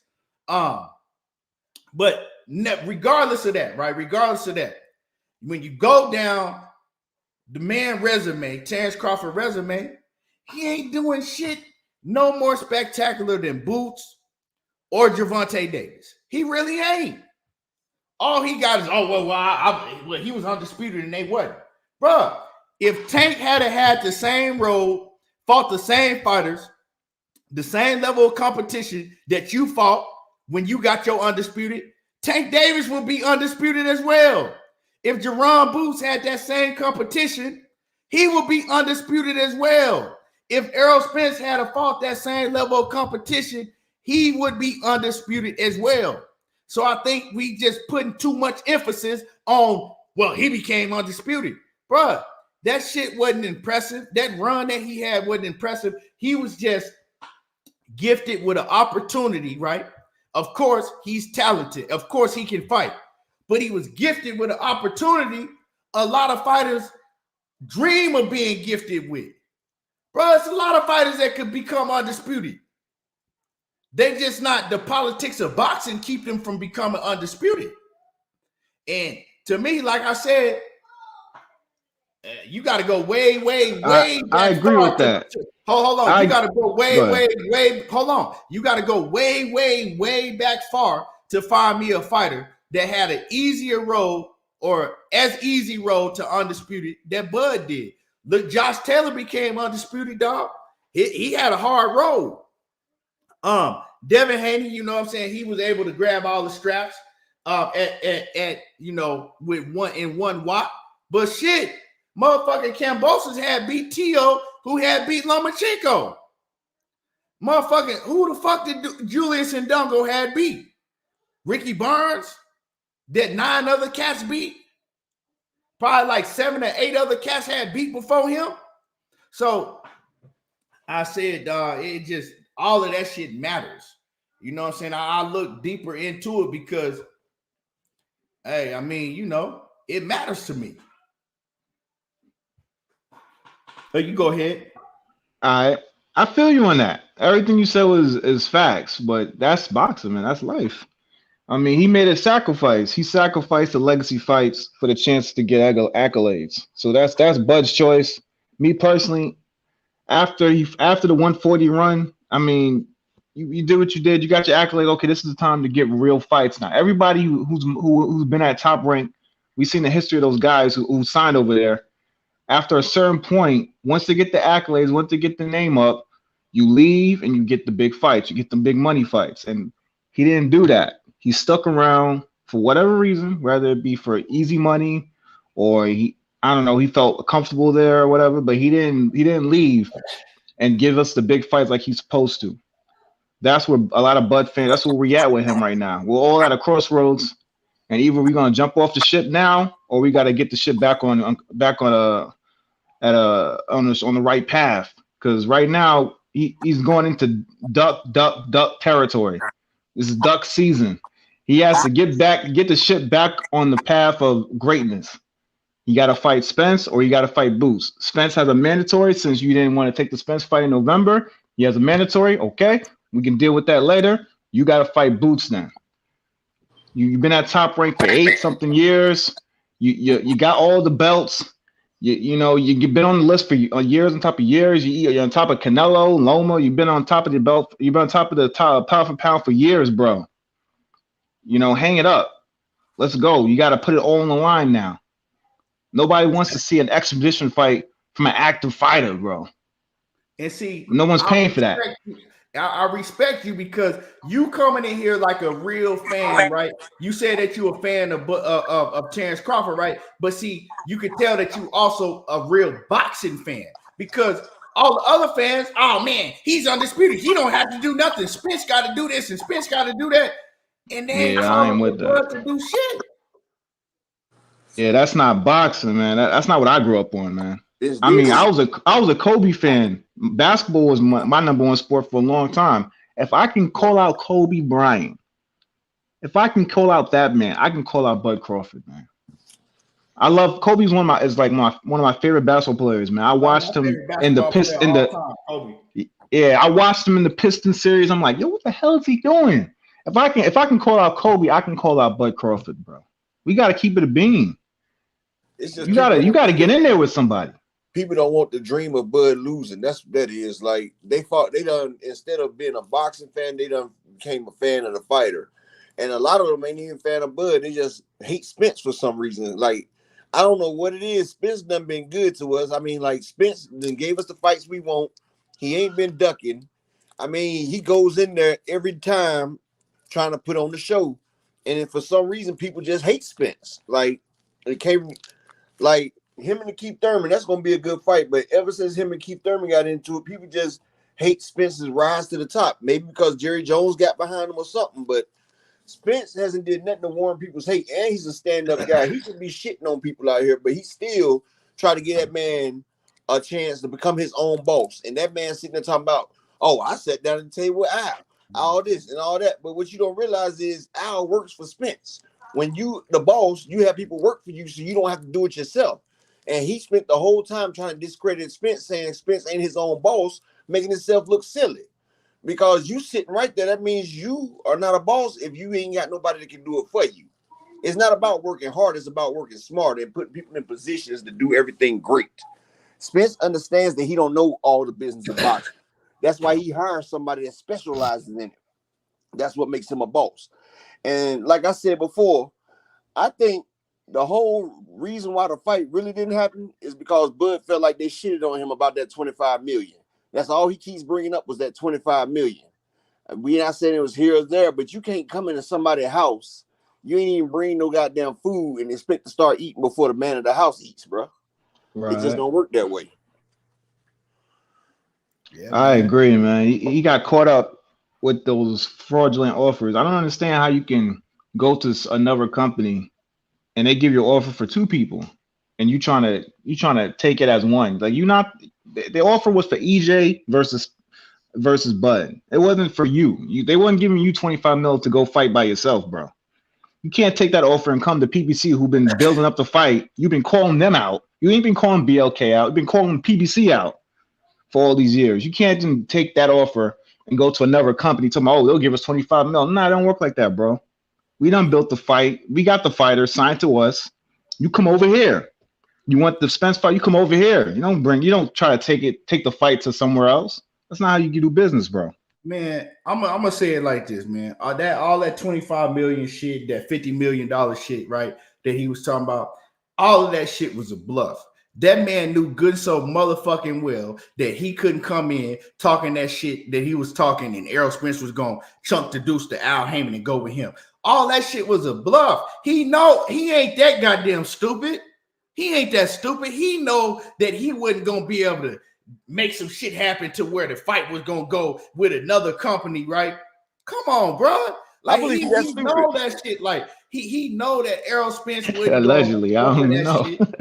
I believe he's that stupid. I believe he's a cutthroat ass nigga. Nah, but he's a cutthroat ass guy, bro. You know, they cutthroat ESPN and them. You know, Bud is all about himself. And Bud will cut you. I feel like Bud will cut anybody out to get that bag. And he seen that money. He was like, look, Spence, me and you, since you say you're your own boss, let's go over here and make this damn money right here and cut everything else out. See, he thinks Spence the type of caliber guy that he is that forsake everybody else just to get a bag. And Spence ain't that type of person. Al's been good to Spence. Spence is not about to sell the rights to the fight over there to somebody else for a $25 million bag. Like Al said, why would you cap yourself? $25 million a piece isn't a great amount of money if you think about what the fight could possibly earn. Roy Jones and Mike Tyson did over 1 million pay-per-view buys, and they 50 damn years old. Come on now. Right. And that's why they seen that, and they said, look, you trying to sell yourself out short, but he's so used to that guarantee. That's all he wants, that guaranteed money. He don't realize you getting that guaranteed money, that don't make you a boss. It just makes you a high-paid worker. That's all that is. Because when you putting everything on the line and you paying for everything, you don't get a guarantee.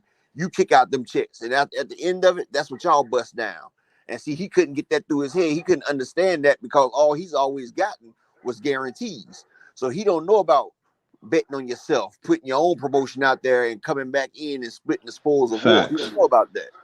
Facts. That's what people need to. He needs to get a financial advisor or get him somebody that's gonna talk some sense in his head instead of these damn cheerleaders and these hanger-ons that he got over there, who all they looking for is a meal ticket, and they realize they're making the man miss his biggest meal ticket ever. Like all this bullshit he doing, he missing out on the bag. Facts. If Manny Pacquiao would have took 40 million instead of them took the percentage with Floyd, Manny wouldn't have got that 180 million because he would have got 40. He said, no, I'm gonna go ahead and take the percentage. And he got $180 million. That's like them selling out the fight for 50 million. Come on, bro. You don't do that when a fight of this magnitude leave that bread on the table. That's stupid. Yes, sir. And he feels shafted because he's saying, look. Oh, 1 second, bro. And salute Queen, salute to Rachel Donaire, salute. And all I'm saying, right, because I'm getting ready to wrap it up now. I got to get to the kids. But all I'm saying is that in 2023, we got to stop all of this shit. We got to hold these fighters accountable. Like I said, this man been a professional for 15 years. We got to put the heat on him to fight another A-level fighter. If it ain't Spence, he got to fight Jaron Ennis, Stanionis, Virgil Ortiz. He got to fight somebody. All of this giving him a pass and shit, that shit is over with, bro. He can even fight Thurman. He don't even want to fight Thurman. It's over for that, man. And Bud need to understand that before you the master, you got to become the student, man. You want to be your own boss? Well, the guy who made the bosses of bosses in boxing, Al Heyman, that's the guy you stepping on his feet right now. That's the dude you trying to play bully ball with, bro. That's the guy you need to learn under if you want to be your own boss. If I see you got a little promotion team over there, Bud Crawford. You got them dudes on Top Rank, them young lions over there. All right. You need to learn from Al Heyman so you can do right by them. You sticking at your chest and despite your face, bro, is not helping them young lions you got signed to Top Rank. You got to learn the business with somebody who's going to give you all the tools you need. That's what Spence is doing. And you see how Frank Martin is turning out. Frank Martin's up for a Tank fight now. Is any of your fighters in Top Rank up for a Tank fight? They're in the same division. Look at all the PBC fighters. Not only watch how you moving, bud. In boxing, the PBC fighters are taken care of financially outside of boxing. Look at Charlo. Jermell Charlo ain't even fighting pay-per-view, and that man got the bag off his last fight, $10 million. All these PBC fighters, that they are getting done financially correct by Al Heyman. And bud, you need to swallow your pride. And you can hire Al too. Like Al told you, I don't work for you. Then change that narrative, have him work for you. Then he'll be vested in your interest as well. Instead of trying to get shit for free, he's sitting there trying to get consultations and talks for free. Like Al, real didn't even have to do all that conversating and teaching that he did him for free. He don't even realize that you got damn $1 million worth of game for free. Now stop being so damn cheap and pay for what you need, and then you can make that bag. I've been saying that. But man, let me get ready to wrap it up. I got to get ready to wrap it up. I got to get to the kids. All right, man. Family first. Hell of a show. Everybody in the building, hit the like button if you missed it. Just check the replay out. But I appreciate everybody that came in, everybody that showed love and support, everybody in the comments. Like I said, we will be back tomorrow. We gonna be cooking. We gonna close the year out with a bang, right? And like I said, I appreciate everybody. Let me get y'all last words before we get up out of here. Upper echelon. Let me get your last words before we get up out of here. I'm trying to look forward to a great year of boxing. If y'all ain't subscribed to Upper Echelon Sports Bar, y'all hit me up and subscribe to me. I'm about to drop a video on the heat that's in 135 division, because we got people like William Foster III who beat De Los Santos and other fighters that, and like Oshaki Foster and them, that people ain't even paying attention to, that are still great, that need to get their shine on as well.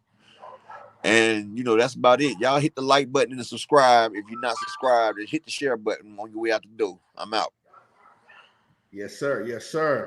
My man, John, man, let me get your last words before you get up out of here. For sure. Thanks for having me on Everything Boxing. Man, y'all subscribe to my channel too, man. I'm one of the true Bud supporters. We about to start this path to 50-50 for Bud supporters, man. All this Bud Buddy stuff gotta go. They looking fraudulent out here. They're making us look bad. I don't know what they paid advertising. I don't know what the hell's going on with them, but that's not boxing. We got to get that out the way. We're gonna shut this down in 2023. So everybody, support Everything Boxing. Support these channels that support real boxing talk, man. And y'all keep it 100, all right? Yes, sir. Appreciate you, man. Go sub to John Nori. Go sub to his channel. Oh man. Damn. But yeah, great show. Like I said, smash the like button before you get up out of here. Great boxing minds, and all we want to see is the best fight the best. That's it. It ain't no more passes for nobody, especially if you've been in the game 15 years. But salute to everybody, and much blessings to you, Rachel, and Nonito, and your whole family. And we will be back. Y'all already know how I do. There you go talking that boxing again. And I'm gone, y'all. I'll be back tomorrow.